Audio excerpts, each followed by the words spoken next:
आप सभी को मेरा प्रणाम। कथा कहानी चैनल में आपका हार्दिक स्वागत है। आज हम श्रावण माह महात्म्य का 5वां अध्याय सुनेंगे। चौथे अध्याय में हमने धारण पारण व्रत के बारे में जाना, रुद्रवर्ती के बारे में जाना और एक वैश्या कैसे शिव भगवान का व्रत करके 5 भौतिक देह के साथ भगवान शंकर के शरीर में लय हो गई। अब हम आगे की कथा सुनते हैं। 5वां अध्याय। श्री गणेशाय नमः। भगवान बोले, हे सनत कुमार, कोटिलिंग का महात्म्य तथा पुण्य का विधान नहीं कहा जा सकता। जब एकलिंग महात्म्य की कथा कहना असंभव है तो कोटिलिंग के महात्म्य को कौन कह सकता है। यदि कोटिलिंग बनाने की सामर्थ्य न हो तो इस महीने में एक लिंग के बनाने से भी जीव मेरे पास निवास करता है। भक्ति द्वारा कामदेव के शत्रु भगवान श्री शंकर का षडाक्षर ओम नमः शिवाय मंत्र सहित अर्चन करें, ग्रह यज्ञ का उद्यापन करें, हवन तथा ब्राह्मण भोजन कराएं। इस तरह व्रत को करने से असमय में मृत्यु नहीं होती। इस मास का व्रत के सहित लिंगार्चन बंध्यात्व का हरण कर संपूर्ण आपत्ति को दूर करता है। जो प्राणी पंचामृत से श्रावण मास में मेरा अभिषेक करता है वह इस देह को छोड़ कैलाश में मेरे नजदीक आकर एक कल्प तक निवास कर सकता है।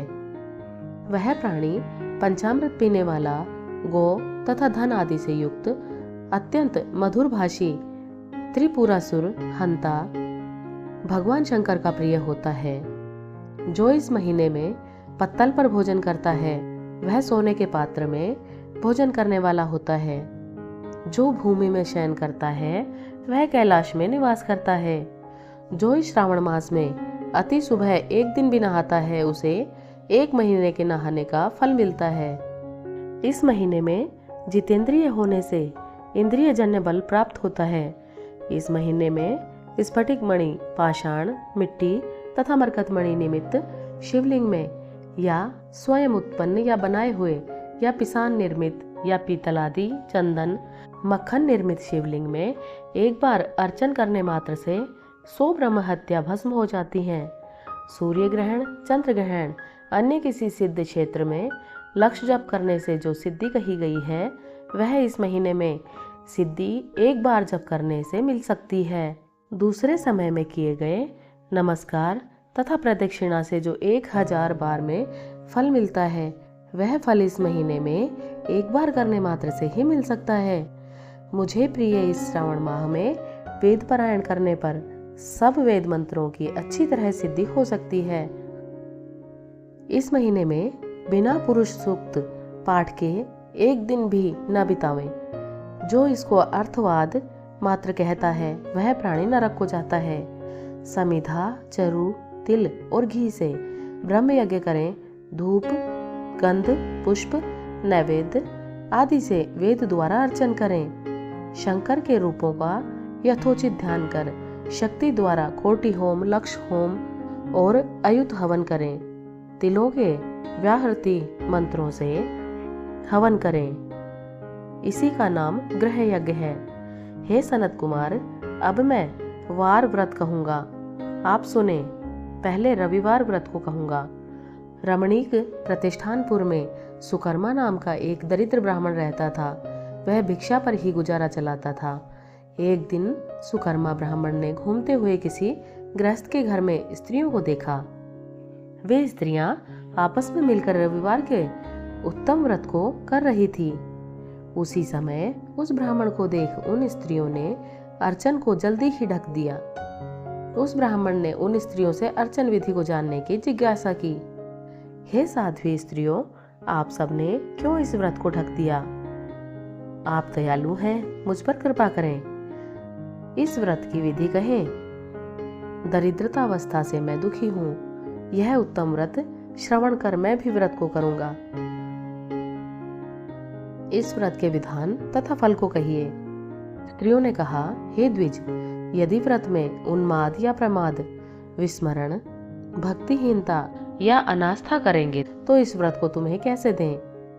उनकी ऐसी वाणी को श्रवण कर ब्राह्मण ने कहा, हे स्त्रियों, मैं ज्ञानी तथा भक्ति युक्त उत्तम व्रत को करने वाला हूँ। इस तरह उसकी वाणी सुनकर उन स्त्रियों में से एक प्रौढ़ स्त्री ने रविवार के व्रत तथा उसकी विधि उससे कही।